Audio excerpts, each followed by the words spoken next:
வாய்ப்புகள் எப்போதும் நான் வாய்ப்பு என்னை தேடி வந்தபோது அதை மிஸ் பண்ணிட்டேன் என்னும் புலம்பிக் கொண்டே இருப்பீர்கள்.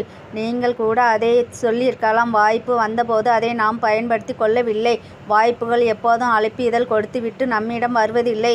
எப்படா வாய்ப்பு வரும் என நாம் தான் தயாராக இருக்க வேண்டும். வாய்ப்பு எந்த பக்கம் வந்தாலும் லபக் என பிடித்து கொள்ள வேண்டும். ஒரு உருமீனுக்காக காத்திருக்கும் கொக்கின் கவனம் அவசியம். மீன் வரும்போது கொக்கு தூங்கிக் கொண்டிருந்தால் அதன் அழகில் மீன் எப்போதும் இருக்கப் போவதில்லை.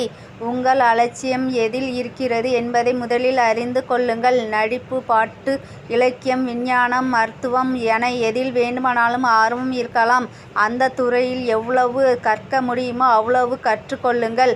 அந்த துறையில் நுழைவதற்கான வாய்ப்பு நள்ளிரவில் வந்து ஜன்னலை தட்டினாலும் சந்திக்க தயாராக இருங்கள். வெற்றியாளருக்குரிய சிறப்பு தகுதியே இதுதான். அவர்கள் வாய்ப்புகளை வெற்றிடத்திலிருந்து கூட உருவாக்குவார்கள். எப்போதும் ஒரு சின்ன வாய்ப்பு கண்ணுக்கு தெரிந்தாலும் உடனே அதை பயன்படுத்தி கொள்வார்கள். அந்த வாய்ப்பு ஒரு சாதனைக்கான உயரத்துக்கு கொண்டு போவார்கள். எப்போது தயாராயிருப்பார்கள். வாய்ப்புகள் வரும்போது இருக்க பற்றி கொள்கிறார்கள்.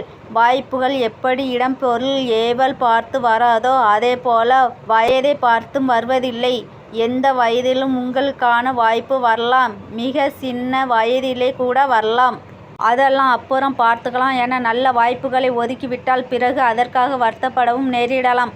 ஒரு வாய்ப்பை பற்றி கொண்ட பின் அந்த வாய்ப்பை சாதனை வெற்றியாக மாற்றும் உறுதியும் வெற்றியின் மீதான வெற்றியும் வேண்டும். அப்போதுதான் அந்த வாய்ப்பு உங்களை வாழ வைக்கும். ஆம் நண்பர்களே, வாய்ப்புகள் நிச்சயம் வரும். வந்தே தீரும். அது வரும்போது அதை அறிந்து கொள்ளும் பார்வையும் பற்றி கொள்ளும் திறமையும் உயர பறக்கும் திறமையும் நம்மிடம் இருக்கட்டும். என்னால் ஓட முடிந்தால் ஓடுவேன். நடக்க முடிந்தால் நடப்பேன். தவழ்ந்தான் முடியும் எனில் தவழ்வேன். எப்படியானாலும் முன்னோக்கி மட்டும் என் பயணம் தொடரும் என்னும் உறுதி இருக்கட்டும்.